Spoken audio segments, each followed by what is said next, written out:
What's going on, guys? Welcome back to another weekly episode brought to you by Gamestarter.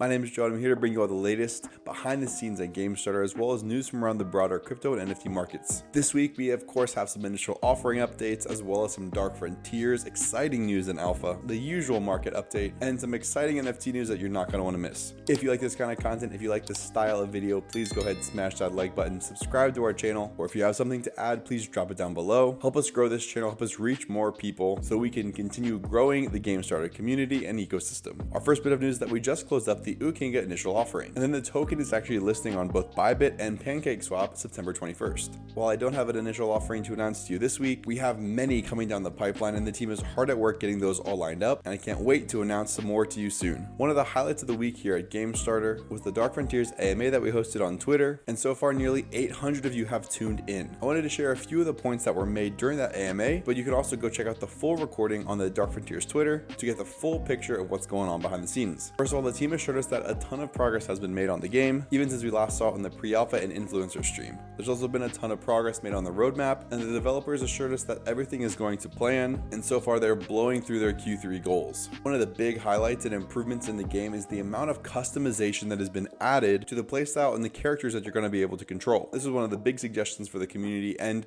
as you know, we are listening to what you guys have to say. So things like armor, helmet, boots, etc., so that your character in the game can be super unique to you. The plan for some of the Dark Frontiers NFT holders to play in the fall is still on track as well, so do make sure to follow Dark Frontiers Twitter to stay up to date, and you'll be able to enter when the time comes for a chance to play an early version of Dark Frontiers. One of the things that got me most excited was hearing the team talk about the PvP experience that is being added to the game as well. In the influencer stream, we got to see a lot of the actual campaign and more the story mode side of things, but there's going to be some super intense PvP battle modes as well, 1v1s, 5v5s, 10v10s, and even a huge siege mode that's going to be a ton of fun. I think this is really going to expand and improve the playability of the game and open the game to a ton more players who might just want to hop into a quick shooter game, or who knows, maybe even get super competitive in these PvP modes. I absolutely love that the devs are taking us along the development journey and listening to the feedback of the community, and even allowing this early access play testing by you, our supporters. It's a super unique and really vulnerable way to develop a game, but ultimately I think it's going to be a great way to make sure that the community feels that they're being heard, and that the end product is really what the community wants. The AMA did get me super excited for the game, and we hope to do more in the future, so make sure to drop a comment down below if you think we should make it a regular thing. So guys, let's hop right into another market update. CPI came in at 8.3%, while expected was only 8.1%. We saw the markets dump on the news, but I personally think we're going to rebound from this price action. I also still think that the midterm rally could still be in the cards, and we're almost to October, which is when usually things start kicking off. It's certainly no guarantee, but history does seem to suggest some potential upward momentum. As you know, I've been stacking Bitcoin in the low 20,000s, and if we do start getting this rally towards the end of the year, I'll definitely be taking some profits and locking in some of those gains with hopes of buying in lower if we do get a crash from there.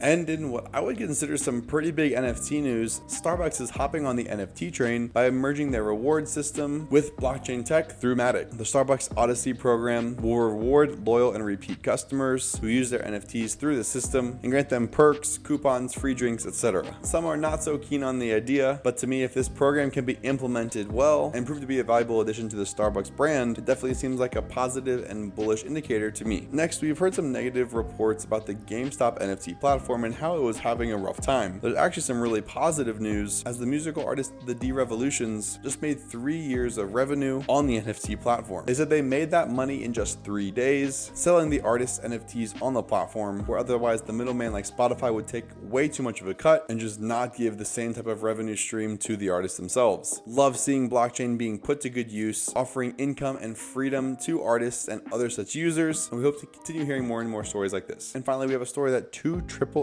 gaming studios have started looking into the potential for blockchain gaming. Both Ubisoft and Square Enix have started researching blockchain technology to see if they're going to start building on the blockchain. Ubisoft has been behind Assassin's Creed, some Mario games, other huge titles, while Square Enix is known for Final Fantasy, Dragon Quest, and Kingdom Hearts. It would be hugely bullish if these 2 development studios got into blockchain gaming, so we'll definitely have to keep an eye on this and see if this develops into anything more. Anyways, guys, that's all I got for this week. Thank you so much for joining me, and I hope you got something out of it. Again, again, please make sure to like that video, subscribe to our channel so you can stay up to date on all the latest news, because we're not going anywhere and we're going to keep bringing the heat. And let us know what else you guys want to see. Who do you want to hear from? What do you want to know? And what kind of stuff should we cover? Always open to suggestions, and we'd love to hear from our community, so please drop any suggestions down below. Anyways guys, have a great week, and as always, I'm Joe from Gamestarter wishing you all the best in your blockchain endeavors.